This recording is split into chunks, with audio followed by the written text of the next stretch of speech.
Hello, I just want to talk to you a little bit today, a small bit about my own work, and also I'm going to give an artist tip as well today for all of you who are aspiring artists, beginners, or whatever level you're at. Um, I hope this tip will be useful to everybody. Just to talk a little bit about my own work. This is, I suppose it's 2020 and I've started a new theme really this year. And but that's not to say I've been working on floral paintings over the last few years and I love them so much. So I know I'm going to be painting the florals again a lot more. But for the moment I'm in, let's say, a kind of a winter mood. And that's a good thing. That's in a very, very good way. And it's like it's a time at the moment for me to look back over the past and just to examine things, and really it is a time, it's quite a nostalgic period for me at the moment. And this painting, just to talk a little bit about it, I've called this Where We Once Lived. I'm just gonna bring it a little bit closer to show you some of the detail in it. So in this painting you can see it's like there's a lot of trees and foliage around the edges and around the bottom and the top of it, but you're looking back into the distance, and in the distance back here you can see that there's maybe the shape of buildings, houses, and places where people, a place where people or a family or somebody or a couple once lived.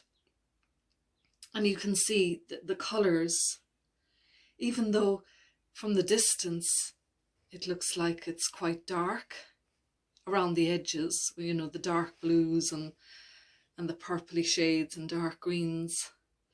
But as you come into the distance, you can see that there is colour, and that there was once a garden there, and that there was life and maybe vegetable patches and flower gardens. And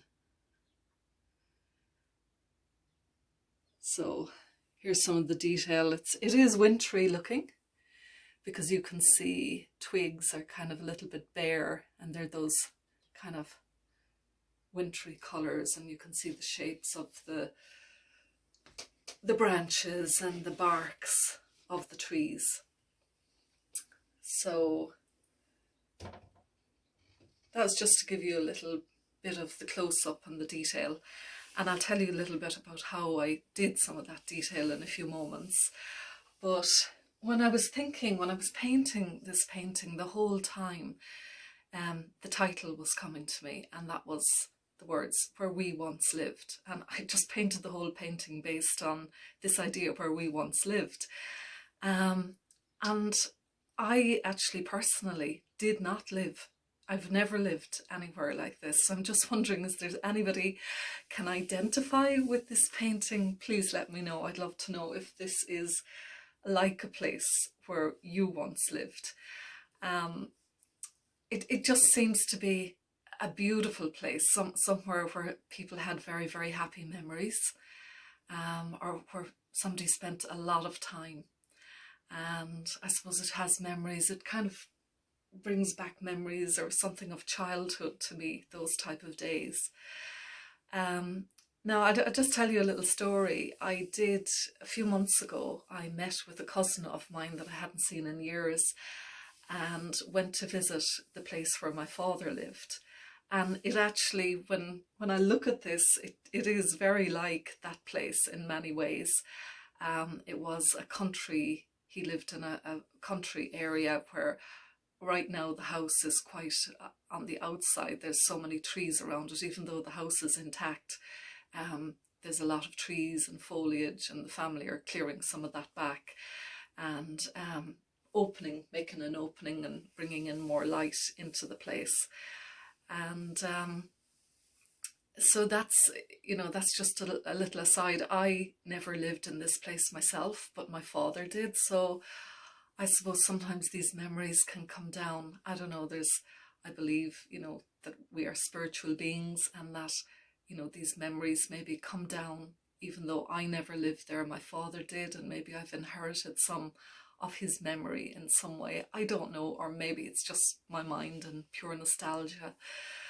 But maybe there's somebody else out there who can relate to this even more than I can. And I didn't want to put in, to really put in the exact shape of a house or build a realistic structure in here. I really felt that this needed to be left more abstract, more impressionistic or expressionistic. That so there is kind of basically a hint of buildings and a roadway or a pathway, but there is nothing definite there. So I think that leaves the viewer with the opportunity to create their own idea or their own memory into this picture.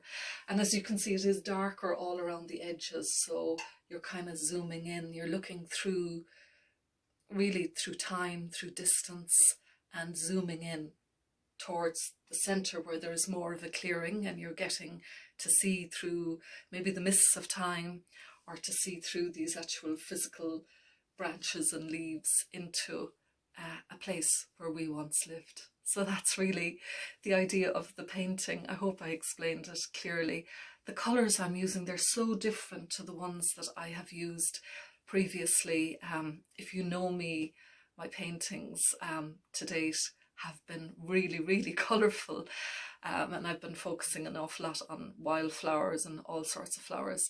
But even though this palette is darker, I've just really fallen in love with these type of blues, but there is an awful lot of colour. Like if you actually saw this painting in reality, there's a huge amount of colour inside there. So it is, to me, it's very, very colourful, but it's in a deeper or a darker way.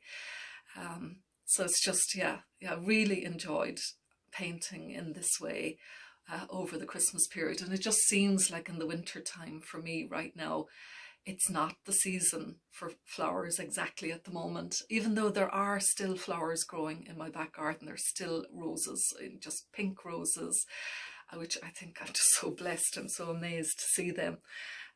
But for me, I'm just embracing this quiet time, the time where the branches are bare, and you can see the earth, you can see things that you couldn't see before. Actually, in our garden in the winter, there's actually even more light, because the leaves in the summertime can sometimes block out light of all the trees around. And so in the winter, the light, it's actually amazing that happens, that even though it is a darker time of the year, the trees lose their leaves to let in more light into the house. So in a way, there is a lot more light, and you can see more clearly what's behind the leaves, the earth and the colours, the earthy colours and the reds and the deep colours in the ground. So I'm going to give an artist tip, and one of the ways that I'm building up texture in these paintings, and I suppose if I was to show you this a little bit, more closely, there is a texture built into this painting. And I had been searching for stencils for quite some time, and that is, I found these, and they are just absolutely brilliant. I was searching all around Cork for them, the city where I live, and I just found it really difficult. I was in all sorts of shops over the Christmas period when the shops were open and the lockdown was lifted, and really found it hard to find them. But I went into a shop, and it's called Bookstation, and they had these beautiful stencils, different packets of them. There's all kinds, they're all about this size, which is very, very useful.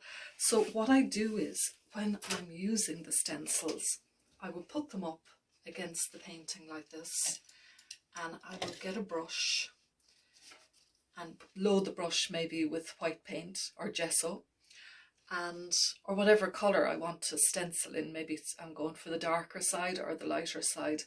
And then I don't actually always, I might use a patch, or I might go, you know, do lines of paint or use a corner. I don't always use the whole, I wouldn't use the whole stencil, because that's a bit of a, you're left then with the painting with this overall pattern very dominant. So I use it in patches just to build up the texture.